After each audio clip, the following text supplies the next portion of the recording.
Hello friends, welcome in a world of biology. बेटा मी Ghanshyam sir.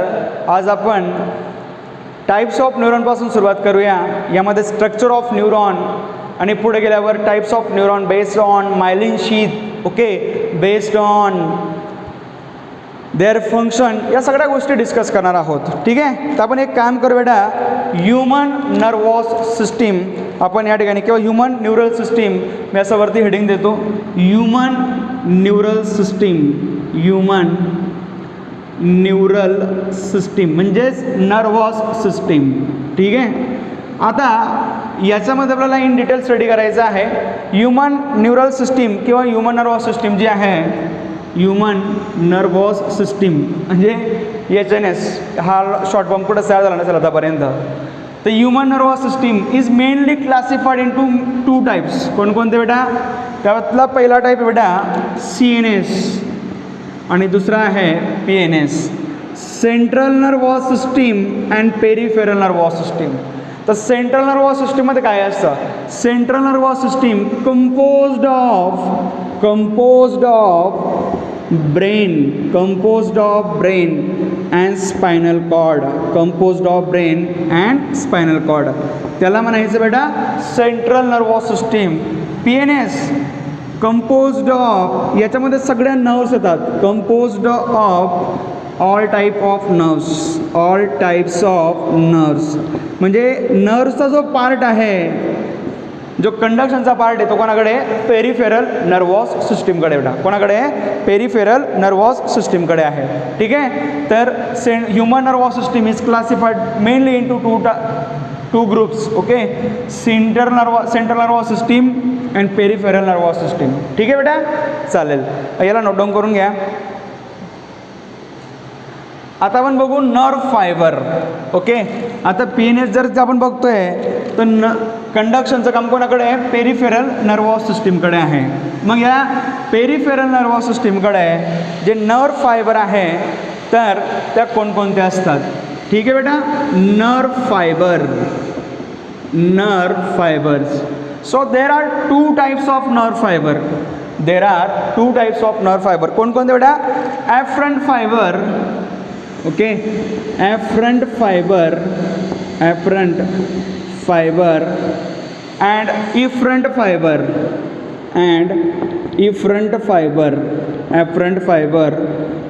Efferent fibre. आता afferent फायबरचं विद्यार्थी मित्रांनो आपण पाहू, आणि इफरंट फायबरचं आपल्याला स्टडी करायचं आहे. ॲफरंट म्हणजे बॉडी ऑर्गनपासून तर CNS पर्यंत. मग इथं काय लिहिणार तुम्ही? Transfer the impulses from tissue organ, transfer the impulses from tissue organ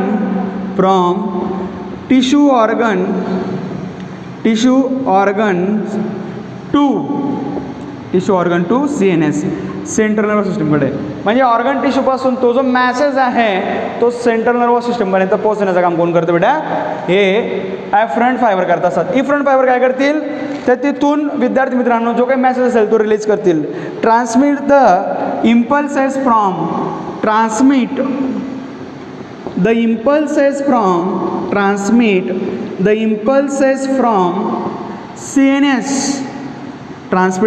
from CNS to effector organ. ज्या ऑर्गनने स्टिम्युलाय रिसीव केला होता तो आता रिसेप्टरने राहणार, त्याला आता इफेक्ट प्रोड्यूस करायचा आहे. तुमचा हात तव्याला लागला, तवा एकदम गरम आहे, तुम्ही हात इथून कंटिन्यू करणार, तुम्ही त्याला साईडला करणार. मग ज्या ऑर्गनने मॅसेज किंवा स्टिम्युलस रिसीव केलं होतं त्याला आता हात साईडला करून काय करायचं आहे? इफेक्ट प्रोड्यूस करायचा आहे. बरोबर? मग विद्यार्थी मित्रांनो, म्हणून आता तो काय होईल? इफेक्टर ऑर्गन होईल. तर अशा पद्धतीने हे आहे तुमचं ॲफरंट फायबर अँड इफरंट फायबर. याला नोट डाऊन करून घ्या.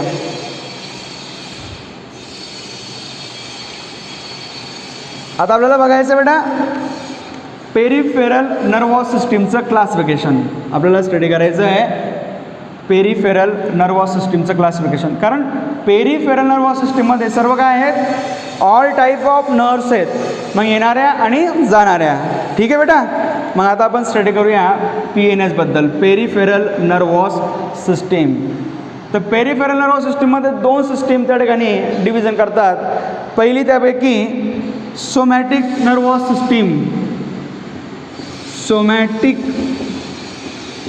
Nervous system and autonomic nervous system. दुसरी आहे autonomic nervous system, autonomic nervous system, autonomic nervous system. ही जी तुमची सोमॅटिक नर्वस सिस्टीम आहे बेटा, ही जी तुमची सोमॅटिक नर्वस सिस्टीम आहे आणि ही जी ॲटोनॉमिक नर्वस सिस्टीम आहे, तर दोघांमध्ये काय फरक आहे? तर सोमॅटिक नर्वस सिस्टीमचे जे काही इम्पल्सेस असतील तर ते ब्रेनपासून कोणापर्यंत जातील? स्केलेटल मसलपर्यंत जातील, म्हणजे जो व्हॉलंटरी पार्ट आहे आपल्या बॉडीचा त्याच्यापर्यंत जातील. ठीक आहे. Relay the impulses from, relay the impulses from CNS to skeletal muscle. Skeletal muscle हे आपल्या बॉडीचे व्हॉलंटरी मसल्स आहेत, त्यामुळे व्हॉलंटरी पार्ट कंट्रोल करण्याचं काम सोमॅटिक नर्वस सिस्टीम करत असते. ठीक आहे बेटा. त्याच्यानंतर autonomic nervous system. Autonomic nervous सिस्टीमचं जर बघितलं विद्यार्थी मित्रांनो तर तुमच्या लक्षात येईल की relay the impulses from CNS, relay the impulses from CNS पासून जे इनव्हॉलंटरी ऑर्गन आहेत, from CNS to involuntary and smooth muscles of body, involuntary organ and smooth muscles of body, smooth muscles of body, त्याला म्हणायचं बेटा ॲटोनॉमिक nervous system. म्हणजे ती जी system आहे त्याला काय म्हणतो आपण? ॲटोनॉमिक नर्वस सिस्टीम. व्यवस्थितपणे तुम्ही लिहून घ्या. ठीक आहे. त्यानंतर ॲटोनॉमिक नर्वस सिस्टीम जी आहे तिचं पण एक पर्टिक्युलर क्लासिफिकेशन आहे. जी तुमची ॲटोनॉमिक नर्वस सिस्टीम आहे तर तिचंसुद्धा एक पर्टिक्युलर त्या ठिकाणी पुढे जाऊन डिव्हिजन होतं. तर त्या डिव्हिजनमध्ये काय डिफरन्स आहे तो आपण स्टडी करूया आता. Autonomic nervous system is classified into 2 subdivision. त्यांचं नाव आहे सिम्पॅथॅटिक नर्वस सिस्टीम आणि दुसरी आहे parasympathetic nervous system. Autonomic nervous system. आता ॲटोनॉमिक नर्वस सिस्टीमचं क्लासिफिकेशन 2 डिव्हिजनमध्ये होतं. ते कोणकोणत्या बेटा? त्यापैकी पहिली आहे sympathetic nervous system, sympathetic nervous system आणि दुसरं आहे पॅरासिम्पॅथॅटिक नर्वस सिस्टीम. दुसरं बेटा पॅरासिम्पॅथॅटिक नर्वस सिस्टीम. दुसरा पार्ट आहे तुमचा पॅरासिम्पॅथॅटिक नर्वस सिस्टीम. आता दोघांचा फरक काय आहे? जी सिम्पॅथॅटिक नर्वस सिस्टीम आहे याच्यामध्ये काय होईल? जो तुमचा नर्व इम्पल्सेस आहे तर तो पॉझिटिव्ह रिस्पॉन्स घेऊन जाईल. येतं का लक्षात? म्हणजे पॉझिटिव्ह म्हणा तुम्ही किंवा वाढवणारा जो मॅसेज आहे, उदाहरणार्थ हार्टबीट तुमच्या कमी झालेल्या आहेत तर सिम्पॅथॅटिक नर्वस सिस्टीमचा जो नर्व सप्लाय असेल तर त्या हार्टबीट वाढवण्याचा प्रयत्न करतील. जर हार्टबीट्स कमी झालेल्या आहेत तर वाढवण्याचा प्रयत्न करतील. आणि जर हार्टबीट्स कमी झालेल्या आहेत तर पॅरासिम्पॅथॅटिक वर्क करेल, त्या हार्टबीट्स कमी करण्याचं काम करेल. म्हणजे जर का हार्टबीट्स कमी झालेल्या आहेत तर नर्व इम्पल्सेस पैकी कोणत्या? सिम्पॅथॅटिक नर्वस सिस्टीमच्या जर नर्व इम्पल्सेस आहेत तर त्या येतील आणि त्या हार्टबीट वाढवण्याचा प्रयत्न करतील. हार्टबीट जर खूप जास्त वाढलेले आहेत तर ते कमी करण्यासाठी पॅरासिम्पॅथॅटिक नर्व इम्पल्सेस जे आहेत हे वर्क करत असतात. तर मी असं म्हणेल की सिम्पॅथॅटिक सिस्टीम जी आहे तर विद्यार्थी मित्रांनो ते निगेटिव्हमधून पॉझिटिव्ह करते आपल्या बॉडी मेकॅनिझमला, आणि पॅरासिम्पॅथॅटिक जे आहे हे जास्त जर पॉझिटिव्ह झालं असेल तर त्याला कमी करतं आणि ऑप्टिमम लेवलपर्यंत त्याला आणण्याचं काम करतं. मी तुम्हाला हार्टबीटचं उदाहरण दिलं, मी तुम्हाला रेस्पिरेशनचं उदाहरण देतो. रेस्पिरेशनचा रेट जो आहे तो मिनिटाला 16 ते 20 वेळेस आहे, पण तोच जर एखाद्या वेळेस कमी असेल तर सिम्पॅथॅटिक नर्वस सिस्टीम त्याला वाढवण्याचा प्रयत्न करेल न्यूरोट्रान्समीटर वगैरे रिलीज करून. आणि जर का रेस्पिरेशन रेट खूप वाढलेला असेल तर त्याला कमी करण्याचं काम कोण करतं? पॅरासिम्पॅथॅटिक नर्वस सिस्टीम करत असते न्यूरो ट्रान्समीटर सोडून. म्हणजे सगळं हे आपल्या न्यूरॉनवरती डिपेंड करतं आणि न्यूरो ट्रान्समीटरवरती डिपेंड करतं. ते विद्यार्थी मित्रांनो अशा पद्धतीने आहे तुमचं sympathetic and parasympathetic nervous system. आता काय करायचं आपल्याला, structure of neuron and again types of neuron आपल्याला स्टडी करायचं बेटा. ठीक आहे, याला नोट डाऊन करून घ्या. The structural and functional unit of nervous system. तुम्हाला मागच्या लेक्चरमध्ये बोललो मी की why neuron is a structural and functional unit of nervous system. कारण नर्वस सिस्टीम जी आहे याच्यामध्ये जे ऑर्गन्स आहेत हे न्यूरॉन्सपासून बनलेले आहेत आणि कंडक्शन ऑफ इम्पल्सेस एक महत्त्वाचा फॅक्टर आहे नर्वस सिस्टीममध्ये. येणारे इम्पल्सेस, जाणारे इम्पल्सेस. म्हणजे नर्वस सिस्टीम जे आज ऑपरेट करते आपल्या बॉडीमध्ये तर ते कोणामुळे शक्य आहे, just because of function of neuron. Okay, म्हणूनच आपण म्हणतो neuron is a structural and functional unit of nervous system. ठीक आहे बेटा, आता आपण वरती हेडिंग देऊया, structural and functional unit of nervous system. Nervous system ज्याचं नाव बेटा न्यूरॉन, ज्याचं नाव आहे न्यूरॉन. न्यूरॉनची स्पेलिंग चुकी झालेली गेली. ज्याचं नाव बेटा neuron. Okay, type of cell आहे न्यूरॉन. आपल्या बॉडीची लॉंगेस्ट सेल म्हणतो आपण त्याला, आपल्या बॉडीची लॉंगेस्ट सेल म्हणतो आपण न्यूरॉनला. मग आता न्यूरॉन जर तुम्हाला स्टडी करायचं असेल तर न्यूरॉनचं जे काही बेसिक डायग्रॅम आहे ही बेसिक डायग्रॅम तुम्हाला माहिती पाहिजे. मग न्यूरॉनची बेसिक डायग्रॅम तुम्ही ड्रॉ करू शकतात, एकदम इझी त्या ठिकाणी आहे.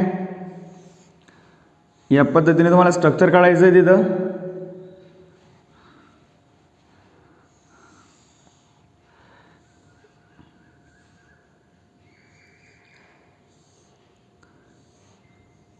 हे सिनॅप्टिक नोब आहेत. ठीक आहे, या पद्धतीने हे सायटॉन. आता हेच पुढे त्या ठिकाणी डेंड्राइट्स गेलेले आहेत. असे तुम्ही डेंड्राइट्स जे काही असतील ते तुम्ही दाखवू शकतात.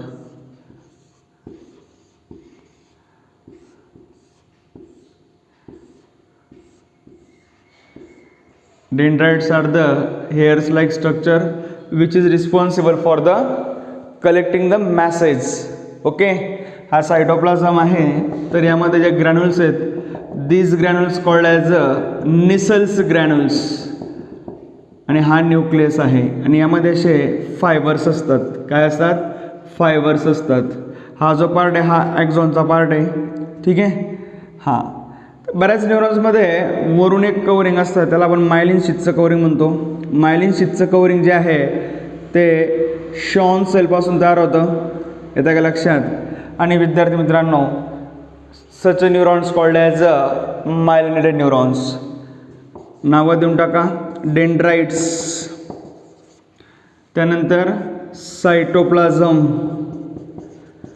त्याच्यानंतर निसल्स ग्रॅन्युल्स, निसल्स ग्रॅन्युल्स, त्यानंतर फायबर, न्यूरोनल फायबर म्हणतो आपण त्यांना, न्यूरोनल फायबर, न्यूक्लियस, हा जो पार्ट आहे ॲक्झॉन, हे जे तुम्हाला कवरिंग दिसतंय मायलिन शीथ, याचं नाव काय बेटा? Myelin sheath.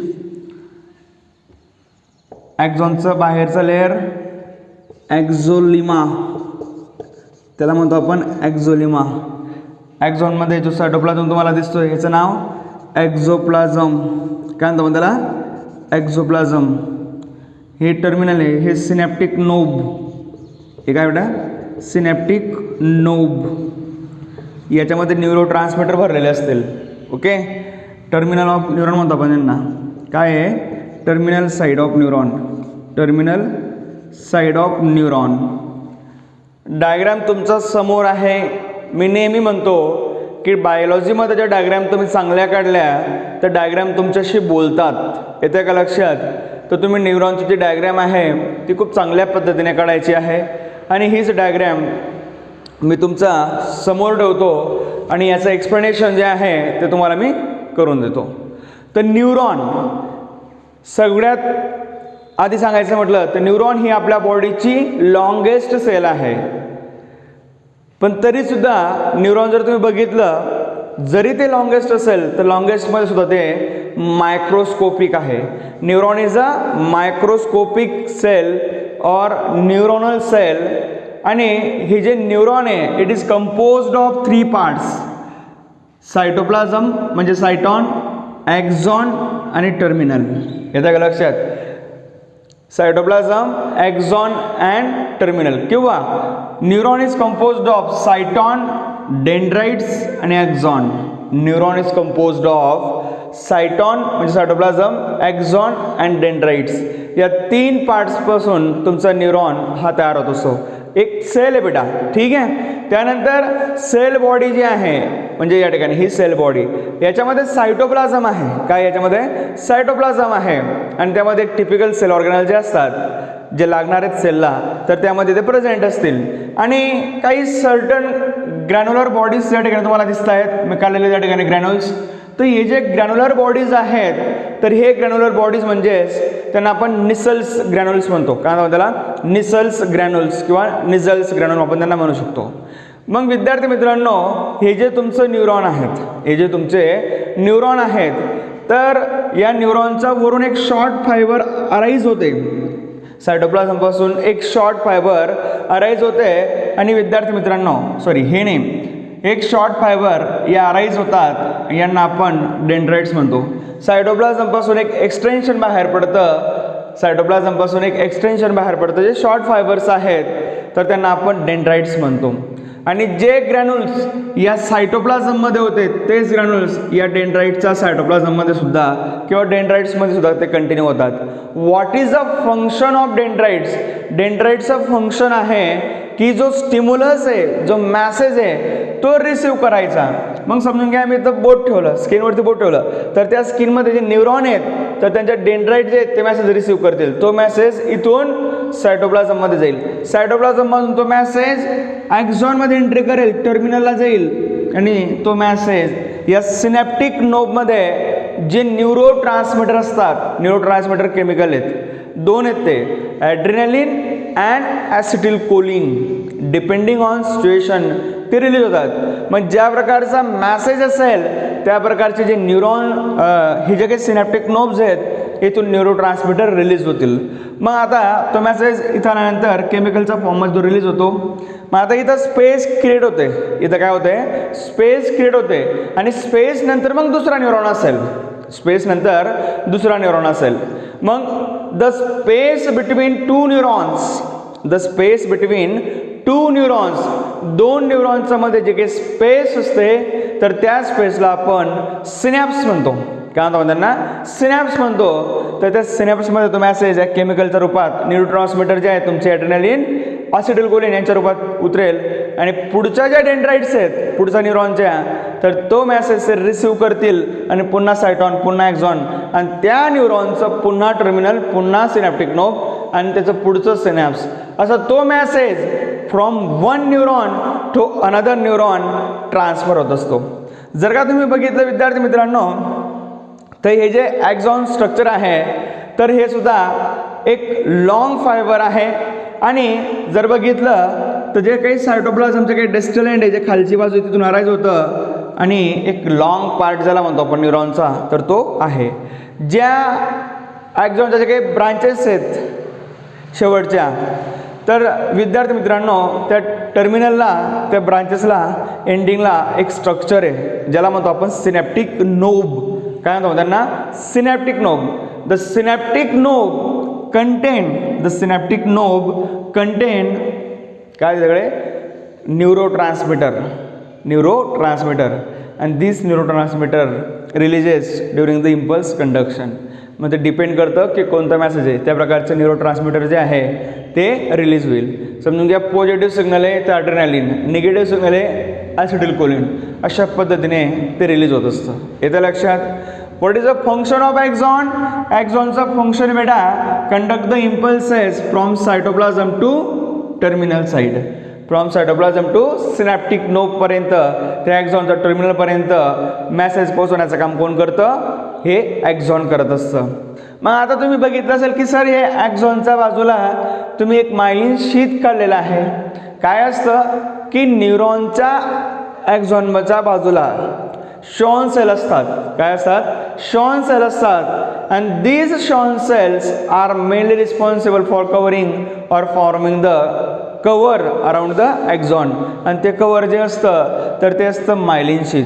म्हणजे इन सिम्पल वे जर का ॲक्झॉनचा बाजूने जर शॉन सेल असतील तर ते मायलिन शीथ कवर करतात किंवा मायलिन शीथ फॉर्म करतात. मग ज्या न्यूरॉनच्या ॲक्झॉनच्या बाजूला शॉन सेल आहेत तर त्यांच्या बाजूने त्यांच्या त्या साईडने मायलिन शीथ तयार होईल. आणि काही ठिकाणी ते शॉन सेल ॲबसेंट असतात त्यामुळे ते मायलिन शीथ फॉर्म करणार नाहीत. याचा अर्थ काय आहे की जे आपले न्यूरॉन्स आहेत यांना जर मायलिन शीथचं कवरिंग असेल तर ते मायलिनेटेड न्यूरॉन, आणि जर मायलिन शीथचं कवरिंग नसेल तर ते non myelinated neuron.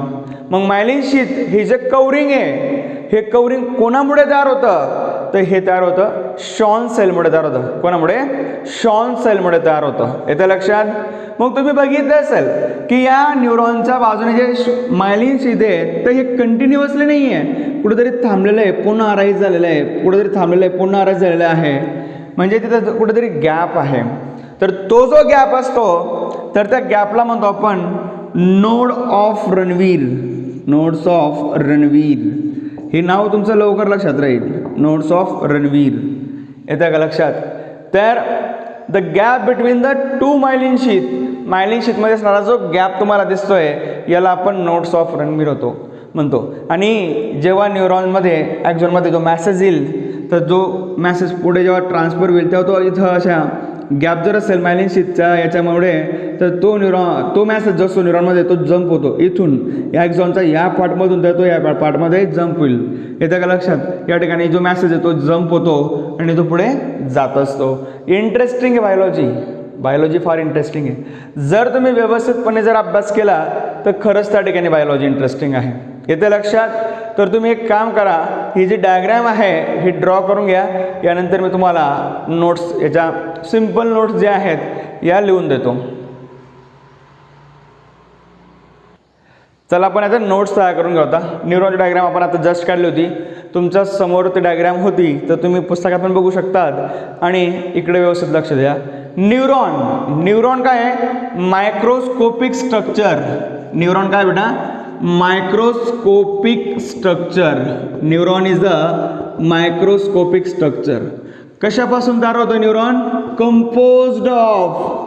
Composed of three parts. Composed of three parts. कोणकोणते बेटा?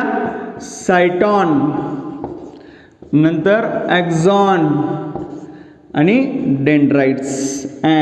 डेंड्राइट्स या तीन पार्ट्सपासून आपला न्यूरॉन तयार होत असतो. त्यानंतर जी सेल बॉडी आहे जे सायटॉन न्यूरॉनचं त्यामध्ये टिपिकल सेल ऑर्गॅनल असतात, त्यासोबत काय असतात काही सर्टन ग्रॅन्युलर बॉडीज आहेत त्यांना आपण निझल्स ग्रॅन्युल्स म्हणतो. Cytoplasm contain typical cell organelle. जे बाकीच्या सेलमध्ये असतात ते पण या ठिकाणी असतात. Typical cell organelles and granular bodies.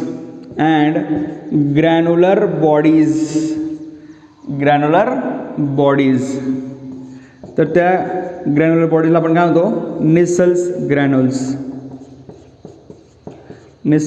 Granules. येतं लक्षात. त्यांना आपण निसल्स ग्रॅन्युल्स म्हणतो. विद्यार्थी मित्रांनो, जे शॉर्ट फायबर अरेंज होतं सायटॉनपासून आणि त्याच्यामध्ये पण निसल्स ग्रॅन्युल्स असतात त्याला म्हणतो आपण डेंड्राइट्स. आणि हे डेंड्राइट्स काय करतात? मेसेज किंवा इम्पल्स रिसिव्ह करण्याचं काम करत असतात. Short fibre arises from short fiber, arises from dendrites, sorry, short fiber arises from cyton, short fiber arises from cyton which contain Nissls granules, which contain Nissls granules, which contain Nissls granules are called dendrites, are called dendrites. आणि ह्या ज्या dendrites असतात, what is the function of dendrites, बोला बरं पटकन, what is the function of dendrites. Dendrites responsible for, dendrites responsible for, dendrites responsible for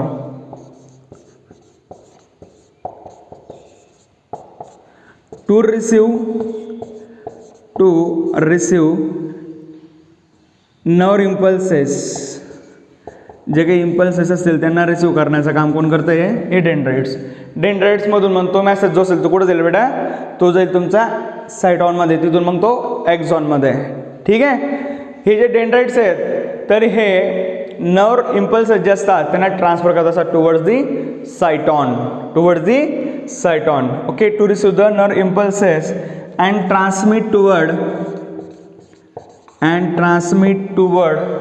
cyton, and transmit toward cyton, cyton कडे ते पोहोचवण्याचं ते काम करत असतात. ठीक आहे.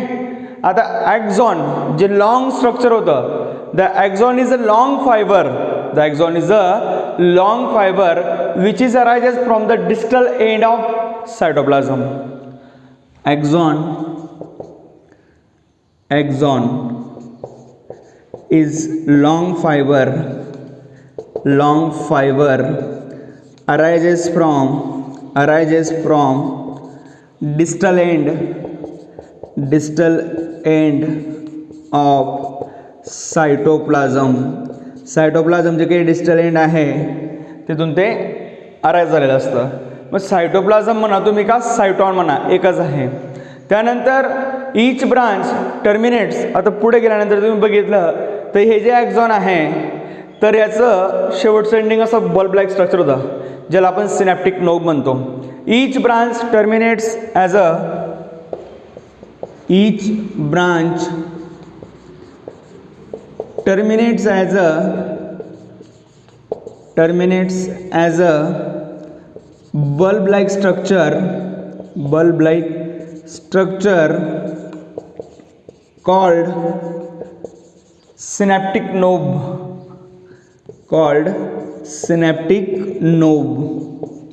and this synaptic knob possess the neurotransmitter. This synaptic knob possess neurotransmitter, आणि हे जे न्यूरोट्रान्समीटर आहेत हे काय करतात, from one neuron to another neuron impulses forward करण्याचं काम करत असतात in the form of chemicals. That's why they are called as a neurotransmitter. That's why they are called as a neurotransmitter which possess synaptic vesicle, okay, containing chemical. Synaptic knob और vesicle, synaptic knob contain chemicals called neurotransmitter. पुस्तकात दिलं नाही पण मी तुम्हाला सांगतो ते neurotransmitter कोण आहेत, adrenaline and acetylcholine. Depending on situation, positive response आहे, पॉझिटिव्ह फीडबॅक आहे तर त्या ठिकाणी विद्यार्थी मित्रांनो कोण रिलीज होईल, ॲड्रिनलिन. आणि जर निगेटिव्ह रिस्पॉन्स आहे तर कोण रिलीज होईल, ॲसिटिलकोलिन. हे दोन न्यूरोट्रान्समीटर त्या ठिकाणी असतात. What is the function of axon, axon just transfer the message from cyton to axon terminals. लिहून घ्या शेवटचं वाक्य, axon transmit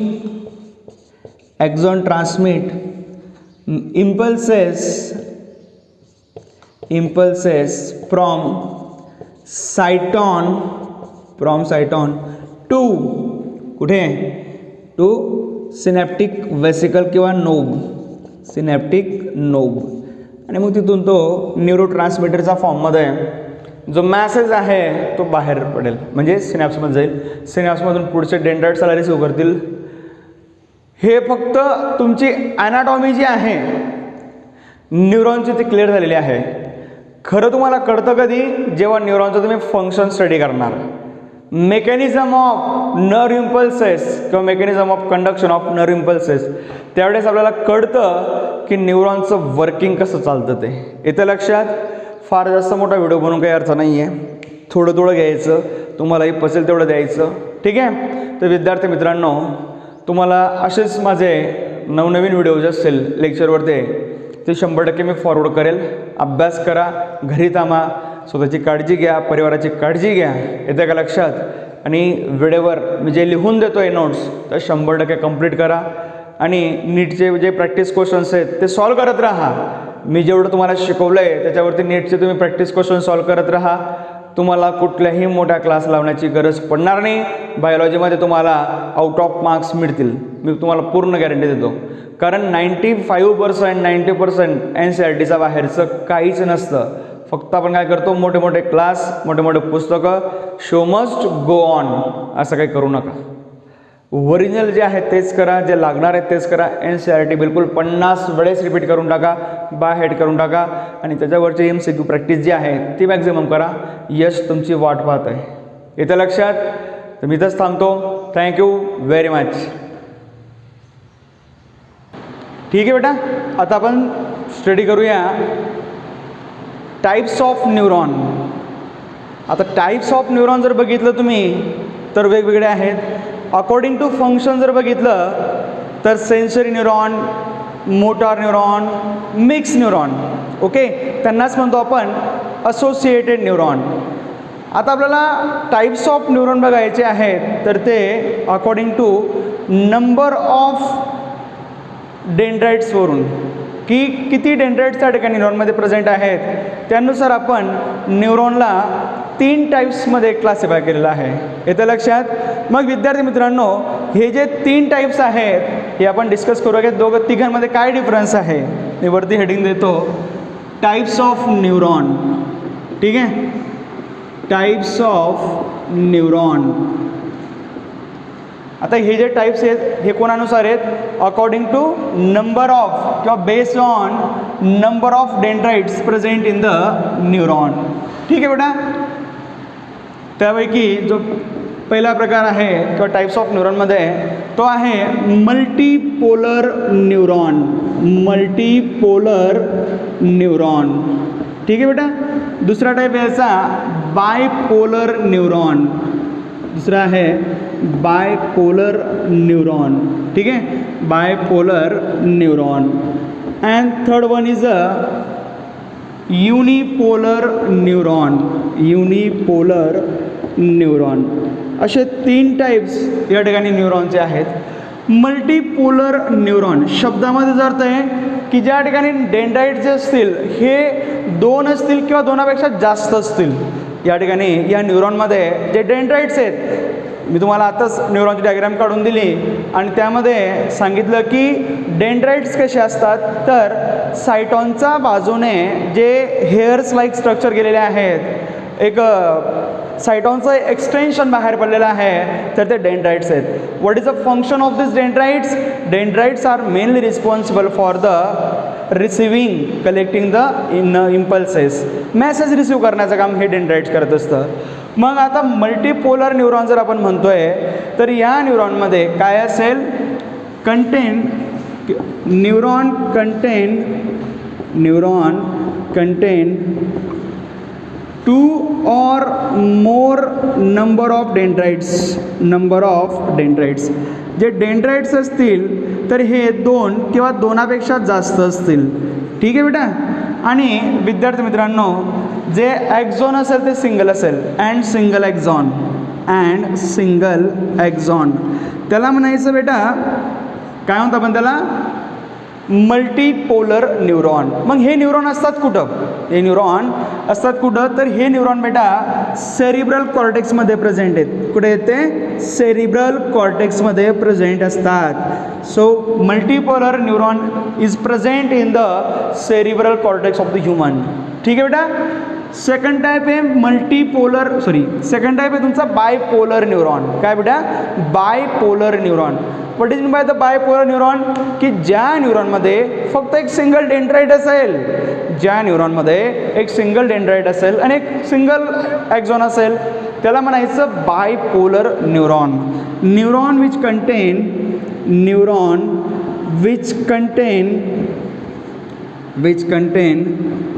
single dendrites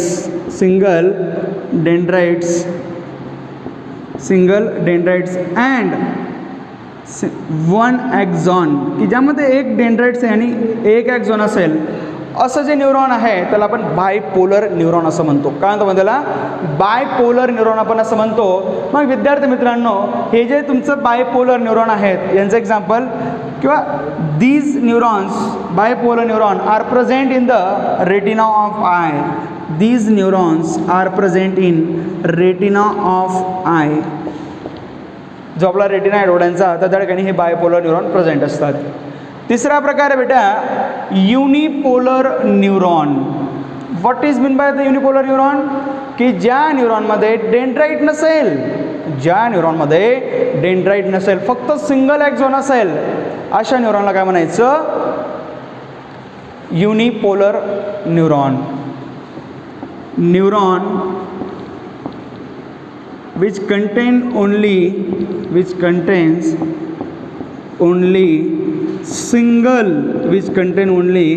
single axon, की ज्या न्यूरॉनमध्ये फक्त सिंगल ॲक्झॉन आहे. Okay. And absence of dendrites, की ज्या ठिकाणी डेंड्राइट्सच नसतील अशा न्यूरॉनला आपण युनिपोलर न्यूरॉन असं म्हणतो. काय म्हणतो त्याला? युनिपोलर न्यूरॉन असं म्हणतो आपण त्याला. आणि विद्यार्थी मित्रांनो, हे जे न्यूरॉन असतील, येतं का लक्षात? हे न्यूरॉन विद्यार्थी मित्रांनो जनरली जर बघितलं तुम्ही तर आपल्या हे जे असतात एम्ब्रियॉनिक स्टेज, ओके, ज्यावेळेस बाळ एम्ब्रियॉनिक स्टेजमध्ये असतं तर त्यावेळेस त्याच्या बॉडीमध्ये एम्ब्रियॉनिक स्टेजमध्ये हे न्यूरॉन प्रेझेंट असतात. कोणते? Unipolar neuron. त्या ठिकाणी कोणते न्यूरॉन असतात बेटा? Unipolar neuron. So these are the types of neuron. पण हे क्लासिफिकेशन कोणानुसार आहे? Based on number of dendrites, की जे सायटोप्लाझ्मिक एक्सटेन्शन आहे, जे सायटॉनचं एक्सटेन्शन आहे डेंड्राइट्स, तर त्या डेंड्राइट्स किती प्रेझेंट आहेत यानुसार हे न्यूरॉनचं क्लासिफिकेशन असतं बेटा. ठीक आहे. तर हे आहे तुमचं टाईप्स ऑफ न्यूरॉन. आता आपण स्टडी करूया types of neuron based on. ठीक आहे. Types of neuron based on, हे तुम्ही नोट डाऊन करून घ्या माझ्यासोबत. Presence or absence of myelin sheath. येतं का लक्षात? आता मायलिन शीथ काय असतं? जर का तुम्ही मायलिन शीथचं बघितलं तर बेटा मायलिन शीथ तुम्ही बघितलं असेल की ॲक्झॉनच्या बाजूने सराउंडिंग साईड म्हणजे बाजूलाच जर का ते शॉन सेलपासून मायलिन शीथ तयार होत आहे तर असे न्यूरॉन जे असतात त्यांना आपण मायलिनेटेड न्यूरॉन म्हणतो. आणि जर त्या ठिकाणी जर शॉन सेल ॲब्सेंट असतील तर त्यांना आपण नॉन मायलिनेटेड न्यूरॉन असं म्हणतो. काय म्हणतो त्यांना? नॉन मायलिनेटेड न्यूरॉन आपण असं म्हणतो. ठीक आहे. तर टाईप्स ऑफ न्यूरॉन पुन्हा एकदा स्टडी करा. Types of neuron. तर हे जे टाईप्स ऑफ न्यूरॉन आहेत, ठीक आहे, हे जे टाईप्स ऑफ न्यूरॉन आहेत तर याच्यामध्ये दोन टाईप्स आपण स्टडी करू. एक आहे तुमचं मायलिनेटेड न्यूरॉन आणि सेकंड आहे तुमचं non myelinated neuron. And the second one is the non myelinated neuron. व्यवस्थितपणे लक्ष द्या, घाई करू नका. ठीक आहे. Myelinated neuron and non myelinated neuron. जर का ॲक्झॉनचा सराउंडिंगला जर शॉन सेल प्रेझेंट असतील तर ते काय करतील? मायलिन शीथ फॉर्म करतील. काय करतील ते? मायलिन शीथ फॉर्म करतील. आणि जर का ॲक्झॉनचा सराउंडिंगला शॉन सेल ॲब्सेंट असतील तर मायलिन शीथ त्या ठिकाणी नसेल. मग इथं मायलिनेटेड न्यूरॉन म्हणजे काय? Schwann cell form the myelin sheath surrounding to axon of neuron, surrounding to axon of neuron. जे न्यूरॉनचा एक्झॉन पार्ट आहे, तर विद्यार्थी मित्रांनो त्यांच्या सराउंडिंगमध्ये या ज्या शॉन सेल असतील हे मायलिन शीथ कव्हर करतात. मग अशा न्यूरॉनला काय म्हणायचं? Myelinated neuron. इथं काय असेल? Schwann cell are absent. Okay, Schwann cell are absent. Schwann cells are absent and hence myelin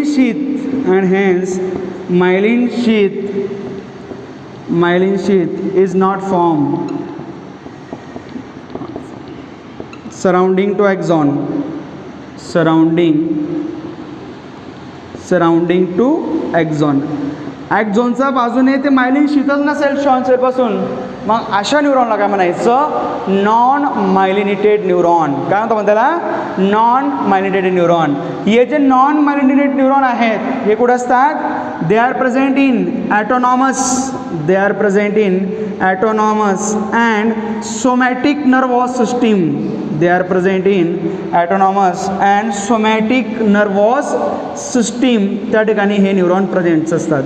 येते लक्षात? त्या ठिकाणी हे जे न्यूरॉन असतात हे प्रेझेंट असतात.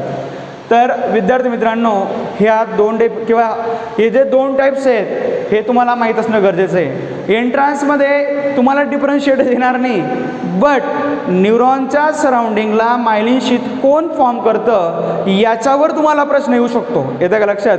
याच्यावर तुम्हाला प्रश्न येऊ शकतो. म्हणून तुम्ही काय करायचं बेटा?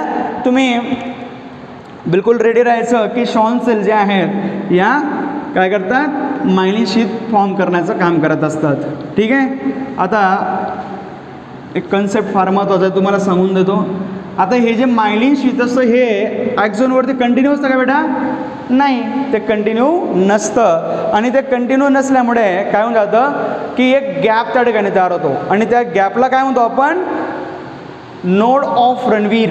काय म्हणतो आपण त्याला? Nodes of Ranvier. त्या गॅपला म्हणतो आपण nodes of Ranvier. The gap between the two adjacent myelin sheath. लिहून घ्या. The gap between two adjacent myelin sheath. The gap between two adjacent myelin sheath are called node of Ranvier.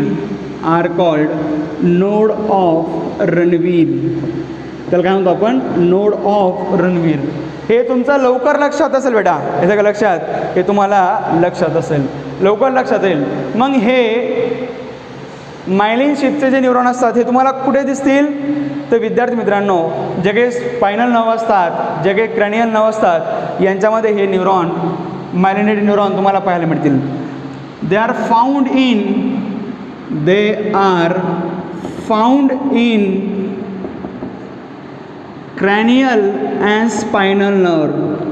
They are found in cranial and spinal nerves. येतं लक्षात? तर ते कुठं असतील?